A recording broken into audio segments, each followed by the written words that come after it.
Selamat datang di Alur Donghua. Kali ini Mimin akan cerita novel The Crown Emperor of Eternity. Sebelum mendengarkan jangan lupa subscribe, like, komen, dan share ya biar Mimin tambah semangat. Selamat mendengarkan.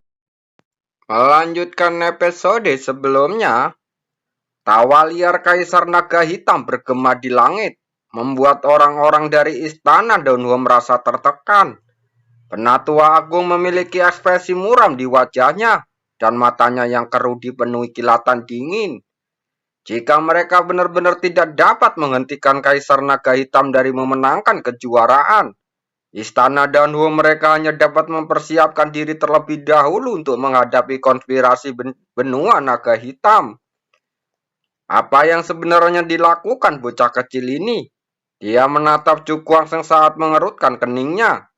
Satu-satunya harapannya saat ini hanya ada pada Cukuang Seng.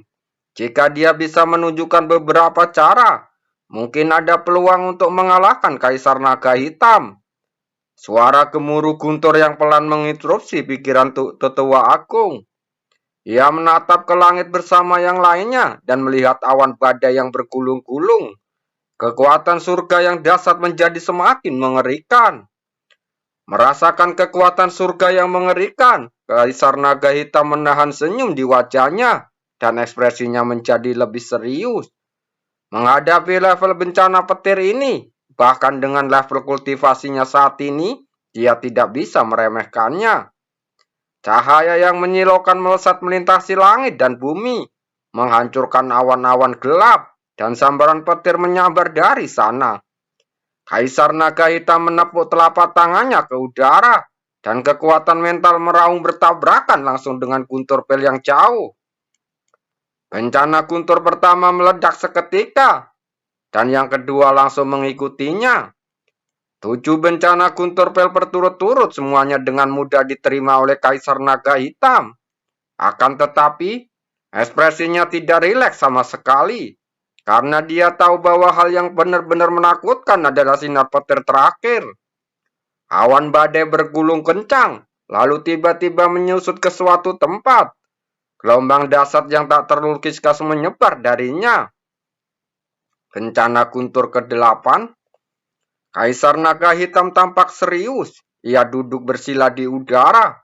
Tangannya bergerak seperti angin dan mulai menggerakkan kekuatan di tubuhnya. Kekuatan mental meraung dan bergerak, seolah-olah berubah menjadi lautan spiritual di belakangnya. Dan suara tsunami rendah terus terdengar. Segel raungan naga. Kaisar Naga Hitam mengeram menepuk telapak tangannya ke langit. Lautan spiritual langsung terbelah menjadi 2 bagian. Dan segel spiritual raksasa setinggi 1000 kaki melesat keluar darinya, merobek langit. Guntur menggelegar dan sambaran petir setebal naga menyambar keluar dari awan gelap. Ditambah guntur itu, ada kilatan hitam menakutkan. Itu segel guntur iblis. Hancurkan. Kaisar Naga Hitam meraung dan segel spiritual sepanjang 1000 kaki melesat keluar. Lalu bertabrakan dengan naga guntur yang menukik. Gelombang kejut yang dahsyat itu melanda bagaikan banjir bandang. Dan tak lama kemudian dunia kembali damai. Hahaha, suara tawa yang sangat liar bergema di langit, menyebabkan wajah banyak orang langsung berubah.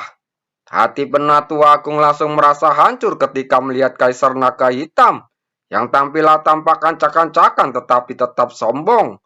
Kali ini kita dalam masalah. Di bawah tatapan mata yang tak terhitung jumlahnya, Kaisar Naga Hitam mengulurkan tangannya. Dan pil 3 warna terbang keluar dari kuali lalu dipegang di tangannya. Pada saat yang sama, aroma pil yang kuat tercium darinya, menyebabkan lapisan kabut tipis naik ke langit. Siapa yang bisa bersaing denganku untuk merebutkan juara kompetisi alkimia ini sekarang? Kaisar Naga Hitam tertawa terbahak-bahak. Di dapatannya, sejak dia berhasil menahan bencana guntur ke-8, gelar juara kompetisi alkimia hanya bisa jatuh di tangannya. Penatua Agung, aku ingin melihat menara spiritual sekte Anda. Kaisar Naga Hitam tertawa, matanya dipenuhi dengan gairah. Dengan bunga hantu dan pelatihan di Menara Roh, dapat dikatakan terobosannya ke tingkat kelima sudah semakin dekat. Dan saat itu, ia akan memiliki kekuatan untuk melakukan perjalanan melintasi benua super sesuka hatinya. Mendengar ini, wajah Penatua Agung menjadi semakin muram. Tetapi di depan umum, Kaisar Naga Hitam tidak melanggar aturan asosiasi alkimia. Jadi dia tidak bisa bertindak semaunya. Kaisar Naga Hitam tampak sombong. Tetapi saat melihat Tetua Agung yang berwajah muram, namun tidak dapat berbuat apa-apa, dia tiba-tiba merasa sangat bahagia. Selama bertahun-tahun, benua naga hitam mereka selalu ditekan oleh istana Danhuo. Kini, mampu menjuarai kejuaraan dalam konferensi alkimia telah berkumpulnya. Berbagai kekuatan dan junior dari istana Danhuo merupakan suatu hal yang membanggakan. Semua kekuatan di sekitar alun-alun langsung terdiam. Benua naga hitam maupun istana Danhuo bukanlah orang yang mampu mereka singgung. Jadi berdiam diri saat ini adalah pilihan yang paling bijaksana. Kaisar Naga Hitam melirik berbagai kekuatan yang memilih untuk tetap diam. Dan kesombongan di wajahnya menjadi semakin lebih intens. Dia percaya bahwa tidak lama lagi sebelum benua naga hitam mereka akan mampu menginjak-injak istana Danhuo di bawah kaki mereka dan menjadi penguasa sejati di istana di antara ratusan benua. Tepat saat Kaisar Hitam tertawa terbahak-bahak dengan mata terbuka lebar, sesosok pemuda tiba-tiba berdiri di panggung batu. Di depannya, seberkas cahaya menyilaukan melesat dari kuali alkimia, lalu menembus ke langit. Cahaya itu sangat menyilaukan, dan aura keagungannya yang luar biasa menyapu di dunia seperti badai, menyebabkan angin dan guntur menderu di langit. Apa yang terjadi? Adegan yang tiba-tiba membuat banyak orang langsung berubah warna. Penatua Agung tertegun sejenak, dan raut kegembiraan muncul di wajahnya yang muram. Situasi yang awalnya tidak menguntungkan, tampaknya telah berubah menjadi lebih baik. Ekspresi wajah Kaisar Naga Hitam berangsur-angsur membeku. Ia menatap pilar cahaya yang menjulang ke langit. Wajahnya tiba-tiba berubah dan hatinya langsung bergejolak. Karena dia benar-benar merasakan aroma pil yang sangat kuat dari sinar cahaya itu. Kekuatan aura ini begitu kuat bahkan melampaui pil yang telah dimurnikannya. Tidak mungkin. Dengan kemampuan anak ini, bagaimana mungkin dia bisa memurnikan pil dengan kualitas seperti itu? Katanya dengan ekspresi berubah. Tetapi kegelisahan di hatinya tidak dapat dihilangkan. Orang ini. Kun Yan Feng saling memandang dengan keterkejutan yang tak bisa disembunyikan di mata orang lain. Di tengah tatapan terkejut yang tak terhitung jumlahnya, Cu Kuaseng bergegas ke atas dan melayang di langit. Dia melangkah di kehampaan, tatapan matanya yang tajam menyapu ke arah Kaisar Naga Hitam, lalu tawa samar terdengar. Kaisar Naga Hitam, aku khawatir kamu tidak mendapatkan apa yang kamu inginkan hari ini. Aku ingin menjadi juara konferensi alkimia ini. Suaranya yang jelas bergema di seluruh langit. Di atas 9 langit, awan guntur mulai berkumpul. Dan suara gemuruh guntur disertai kekuatan surga yang membesar menyelimuti dunia membuat Cu Kuaseng tampak semegah Kaisar Langit. Kaisar Naga Hitam menggertakkan giginya. Dia masih tidak percaya dengan kekuatan yang dimilikinya. Bahkan mungkin dia bisa memicu bencana guntur pel yang mengerikan seperti itu. Cu Kuaseng tersenyum tipis lalu melambaikan tangannya. Seberkas cahaya melesat keluar dan melayang di depannya. Pil 1000 obat. Semua orang langsung terkejut ketika melihat pil yang sudah dikenalnya itu. Mengapa pil 1000 obat ini belum berubah? Ekspresi Cu Kuaseng tampak acuh tak acuh. Dia menjentikan jarinya ke arah pil 1000 obat. Terdengar suara retakan tajam. Kemudian seberkas cahaya melesat ke segala arah. Lalu muncullah pil bercahaya di hadapan semua orang. Pil lagi. Melihat pemandangan ini, semua orang yang hadir langsung tercengang. Apa yang sedang terjadi? Cahaya terang bersinar ke segala arah, dan wangi ramuan yang kaya memenuhi udara seperti kabut tebal, menyebabkan wajah-wajah yang tak terhitung jumlahnya tercengang sejenak. Ini bagaimana mungkin? Seru banyak orang. Mengapa ada pil lain yang disembunyikan di dalam pil 1000 obat? Wajah Kaisar Naga Hitam langsung muram bagaikan air keruh. Meskipun dia tidak dapat melihat alasan di baliknya. Namun, hal-hal ini tidak lagi penting. Saat pil itu keluar dari pil 1000 obat, itu berarti status juaranya terguncang. Tetua Agung juga tertegun untuk waktu yang lama. Dia perlahan menarik pandangannya dengan pemahaman dan kegembiraan di matanya. Anak ini sebenarnya jenius dalam bidang alkimia. Dan dia benar-benar dapat menguasai jurus ini. Kalau dia ingat dengan benar, alasan mengapa Cukwaseng terdiam sebelumnya adalah karena dia diam-diam sedang memurnikan pil lain di dalam pil 1000 obat. Metode pemurnian di pil lain di dalam pil ini diciptakan oleh leluhur istana dan Huo.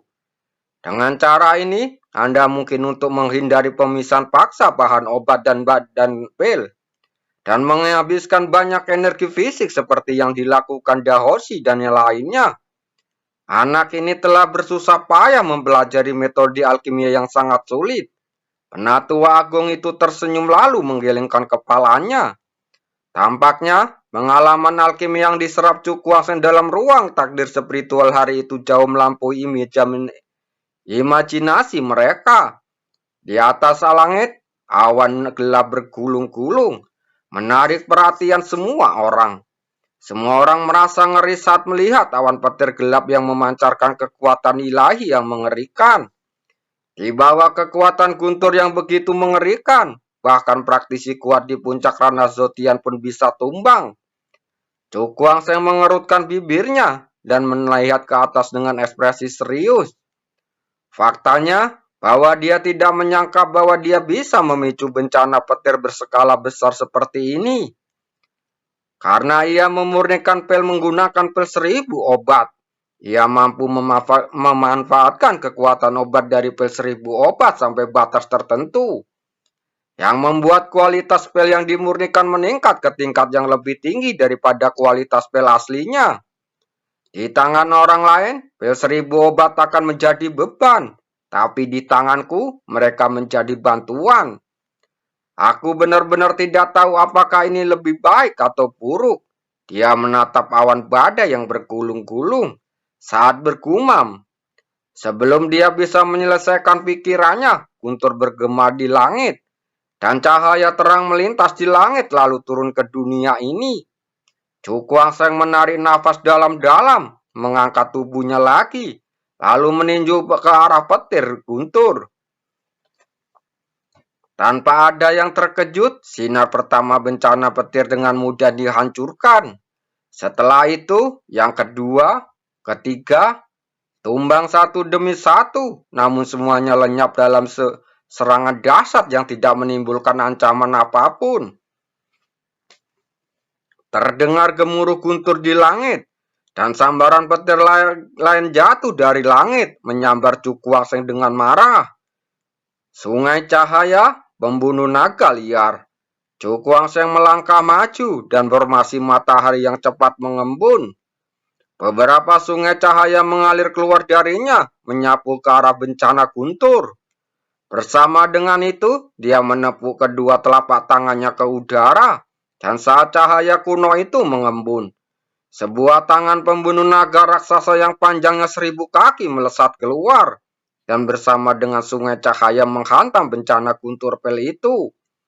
Raungan itu mengguncang langit, gelombang kejut mengamuk bagai angin, dan seluruh dunia bergetar hebat. Cukwaseng melangkah turun ke udara berulang kali, dan setiap kali langkahnya yang diambil menciptakan gelombang udara yang dahsyat yang melesat menuju sekelilingnya. Selanjutnya, guntur ke-8. Setelah menstabilkan tubuhnya, dia menatap langit dan berkata dengan ekspresi serius. Dia dimulai dari guntur ke-8, segel iblis guntur muncul.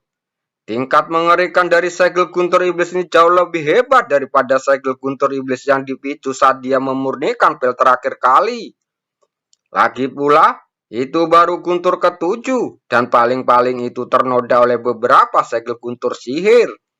Saat kekuatan surga yang semakin mengerikan turun, Dahoshi dan Liru Suwang keduanya memilih untuk menyerah dalam memurnikan pel tersebut. Karena mereka tahu bahwa apa yang benar-benar dapat mempengaruhi hasil kejuaraan tergantung pada apakah Cukuangseng dapat menghadapi semua bencana guntur. Semoga orang ini berhasil, kata Dahoshi dalam hati dengan ekspresi rumit di wajahnya. Di seluruh alun-alun, wajah cantik Liu Fei dipenuhi dengan ketegangan. Dia sangat gugup, khawatir apakah Cukuangseng mampu menghadapi semua bencana guntur pel ini. Pasti berhasil, ucapnya dengan tegas sambil mengerucutkan bibir merahnya. Cukuangseng menghela nafas ringan mengalihkan pandangannya dari awan petir yang bergulung-gulung. Tangannya bergerak cepat. Tahta ilahi 9 segel muncul. Ribuan cahaya ungu kemasan berkumpul di langit saat teriakan itu terdengar. Dalam sekejap, mata singgasana berwarna ungu kemasan langsung terbentuk. Tidak cukup, bayangan Roh Kudus, padatkan untukku. Wajah Cukuangseng menjadi gila dan dia memaksa kekuatan mental istana surgawinya yang lebih rendah untuk memadatkan bayangan yang indah menjadi samping takhta. Setelah melakukan semua ini, dia merasakan kesemutan dan pusing di kepalanya. Awan petir bergulung-gulung seakan tertarik oleh dua serangan dahsyat di bawah dan tiba-tiba terbelah menjadi dua sisi. Petir yang menyilaukan langsung berkumpul di dalamnya, seluas sungai guntur. Yang paling menakutkan adalah di antara kilatan petir tersebut, sesekali muncul kilatan cahaya hitam yang terpencar aura yang sangat merusak. Membusuk, teriak Cukuangseng dengan suara rendah, dan buku kuno di tangan bayangan Roh Kudus mulai bergetar, dan gelombang riak aneh menyebar darinya. 9 segel padatkan. Segel di tangannya berubah kembali dan tahta itu bersinar terang. Segel ungu kemasan melesat keluar darinya dan melayang di bawah awan badai. Segel ungu kemasan ditembakkan satu demi satu, dan ketika jumlahnya mencapai ke-7, kecepatan kondensasi tiba-tiba langsung melambat. Wajah Cukuangseng langsung memerah, dan ekspresinya menjadi sedikit goyah. Pada saat ini, dia merasakan pusing dan hampir pingsan. Dengan kekuatan mentalnya saat ini, hanya menggunakan tongkat penghancur surga 9 segel saja, sudah sangat melelahkan. Terlebih lagi, dia sekarang juga menggunakan kode Roh Kudus pada saat yang sama. Kondisi mereka untukku. Cukuangseng meraung dalam hatinya dengan putus asa memobilisasi kekuatan mental di datiannya dan perlahan-lahan memadatkan dua segel ungu kemasan yang tersisa. Begitu segel ungu kemasan 9 muncul, dia membuka mulutnya dan meludahkan seteguk darah. Wajahnya dengan cepat menjadi pucat. Dia dengan paksa mengembunkan 9 segel ungu kemasan yang menguras habis kekuatan spiritualnya dan menyebabkan dia trauma hebat. Namun saat ini, Cukuangseng tidak peduli.